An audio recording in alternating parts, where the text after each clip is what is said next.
Imagine this for a second. You're out walking your dog. Maybe it's a beautiful day, clear sky. Mm-hmm. You're somewhere quiet, open, West Mesa, just outside Albuquerque. Mm-hmm.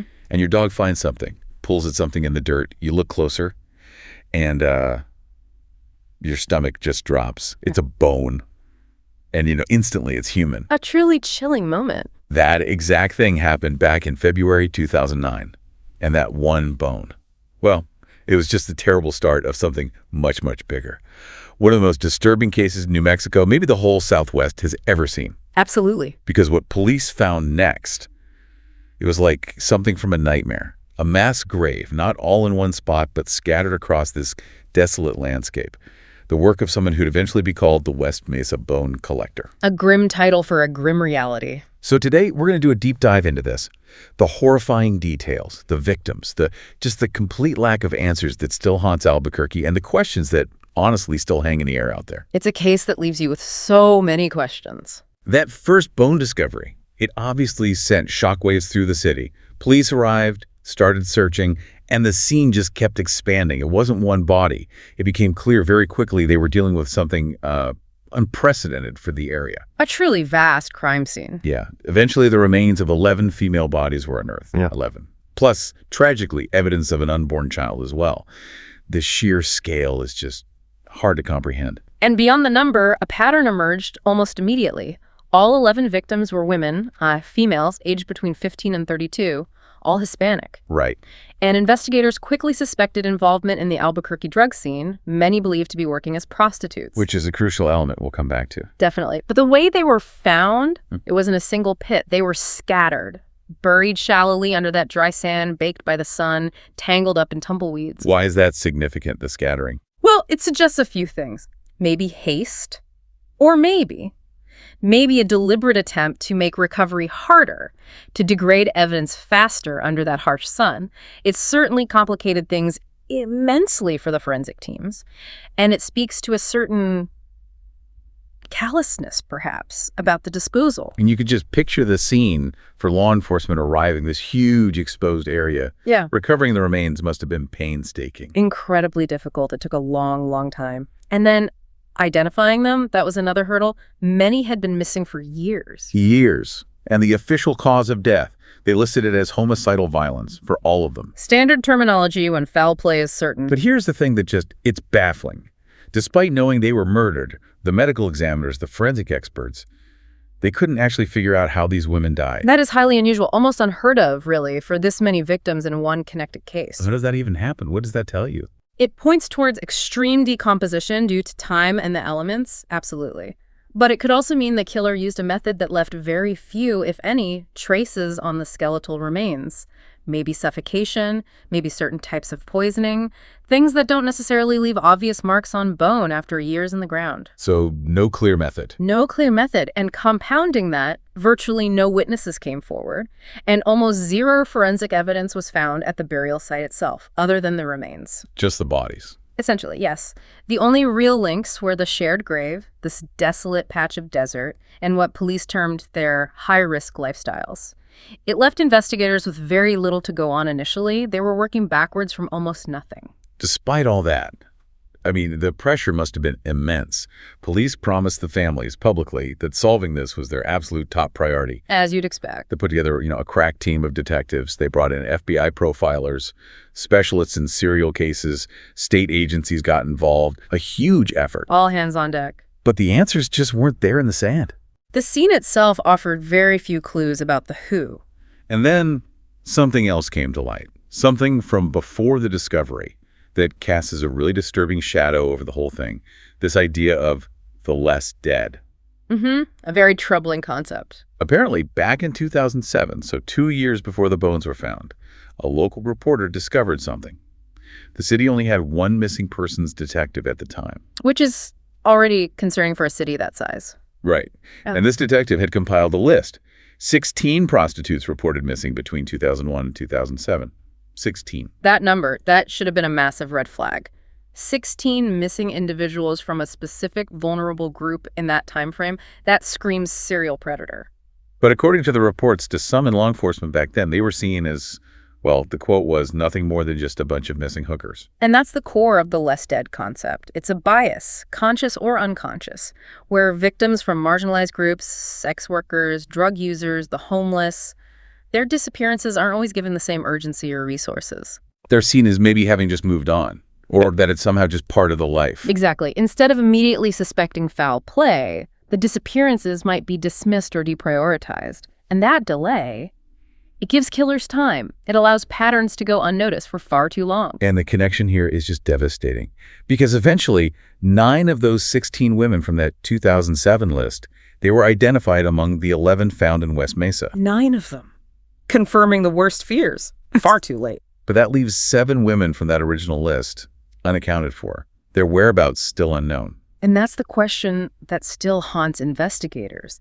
Did the killer have another dump site? Are there more victims out there? It seems horrifyingly likely, doesn't it? When you find a cluster like West Mesa and you know there were other similar disappearances, yeah, the strong suspicion is that what they found isn't the whole story.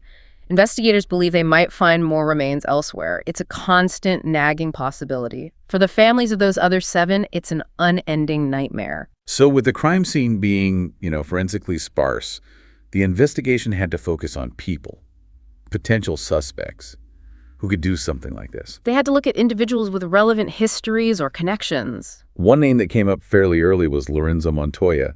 His background was, well, it was concerning, and he lived near the burial site. Proximity is often key. Back in 1999, he'd been arrested for trying to strangle a prostitute he'd taken out to a secluded spot. Very relevant. Extremely relevant method and victimology. But here's the really suspicious part. The West Mesa murders, or at least the dumping of bodies there, seemed to stop after 2006. And why?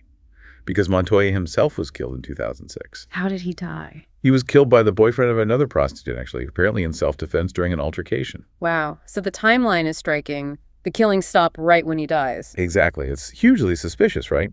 That kind of sudden cessation coinciding with a prime suspect's death is often a strong indicator for investigators in serial cases. It's compelling circumstantial evidence, absolutely. Yeah. The profile fits, the proximity fits, the timeline fits. But again, no direct forensic link from the site to him. Just couldn't make that final connection. Then there was another guy, Joseph Blee. Mm-hmm. His own ex-wife pointed the finger at him. She called the police after the bones were discovered, convinced he was the killer. What made her so sure? A couple of really disturbing things. She told police about finding a large collection of jewelry in their home stuff that wasn't hers or her daughter's. Mm-hmm. Suggesting trophies, maybe? A classic potential indicator for some serial offenders. And even creepier, a stash of women's underwear hidden in a shed in their backyard. Very disturbing. Plus, Blee had a history. Stalking prostitutes, arrests for public indecency. And when police looked into him related to this case, they found electrical tape and rope in his car. Items often used in abductions and control. He's actually in prison now, serving a long sentence for raping a 13-year-old girl back in the late 80s. And investigators noted he apparently used a ski mask and a knife in his attacks. So, violent history, relevant items concerning behavior, but again, the link to West Mesa itself remained elusive. No direct evidence tying him to those specific victims or that specific site. It's this recurring theme, isn't it? Yeah. Suspicious figures, but no solid proof. Exactly. The lack of forensic evidence at the scene makes definitively tying anyone incredibly hard. And then there's a third name, one that's notorious in its own right, Scott Lee Kimball. Ah, yes, Kimball, a known convicted serial killer. His story is wild. He got out of prison early in 2002 to be an FBI informant, believe it or not. Which backfired spectacularly. Completely. Instead of helping, he went on a killing spree. Ended up back in prison by 2005, serving a, 70-year sentence now for killing at least 4 other people. His cellmate's girlfriend, a young woman, his own uncle. Just horrific. A truly dangerous individual. So how does he get linked to West Mesa? The connection is mainly timeline and opportunity. Authorities listed him as a suspect around 2011 because, during his time as an informant, between 2002 and 2005, which overlaps with when the West Mesa victims disappeared. He apparently visited Albuquerque regularly for his informant work. Okay, so he was in the area. He was in the area, and he obviously had the capacity and propensity for extreme violence, especially against women. Makes him a person of interest, naturally. But Kimball denies it. And like the others, there's no direct evidence, no forensics, nothing concrete linking him specifically to the West Mesa victims or the burial site. It's another plausible suspect based on profile and timing, but no smoking gun. 3 potential suspects: Montoya, Blee, Kimball. All deeply disturbing individuals, all with reasons to be suspicious, yet none charged. It highlights the immense frustration of this case. And then things got even weirder. In 2010, a private investigator working on the case, George Walker, started getting messages. Yeah, this was a strange twist. Tell us about that. Who were they from? Well, that's the mystery. Walker started receiving emails and phone calls from someone claiming to know who the killer was. And the unsettling feeling, the suspicion, was that it might be the killer themselves. Taunting him. Or trying to confess indirectly. It's hard to say. The messages were cryptic, chilling, things like, you know who I am, and I know who killed her, and I knew who did it, and I know why. Wow, that's bold. Incredibly bold, if it was the killer. It suggests a certain psychological profile arrogance, maybe a need for control or attention, but law enforcement could never confirm who sent them, or if the information had any credibility at all. So just another dead end, really, another layer of mystery. Exactly. It just deepened the enigma surrounding the case. So where does that leave things now, all these years later? Police in Albuquerque, they still call it an active case. The 118 Street Homicides, that's the official name. They haven't closed the books on it. No, but despite everything, the killer hasn't been found. No one's ever been charged. You said it earlier, for all practical purposes, the case has gone dead cold. It's a profoundly frustrating reality, especially for the victims' families who still wait for answers, for justice. And that fear, that possibility you mentioned, that there might be more victims, another burial site, that must hang heavy over the investigators too. Absolutely. The consensus among many involved is that West Mesa might not be the only site. Serial offenders often have multiple locations or they move on. So the fear is, did he just leave Albuquerque? Is he still out there, somewhere else in New Mexico, or another state entirely? Still active, or Wow. just living freely. Both are terrifying possibilities. Or, as with Montoya, maybe he's already dead or incarcerated for something else entirely, and we just don't know the connection. The uncertainty is part of the horror. But amidst all this darkness, the community hasn't just given up. You mentioned people taking action. Yes, there's been ongoing advocacy. One group, for example, has been actively canvassing areas, handing out flyers, specifically warning sex workers about the dangers, about potential abductions, trying to prevent more tragedies. Trying to ensure no one else becomes one of the less dead. Precisely. It's a grassroots effort born out of immense pain, trying to protect the vulnerable when the system perhaps didn't fully do so initially. So we're left with this terrifying picture. A mass grave discovered by chance. 11 women, plus an unborn child. Victims deemed high risk. Virtually no forensic evidence. Several plausible, deeply concerning suspects, but no charges. Just coldness. An unsolved nightmare. It truly is one of those cases that gets under your skin because of the brutality combined with the utter lack of resolution. Which leaves us, and you, with that chilling final thought, doesn't it?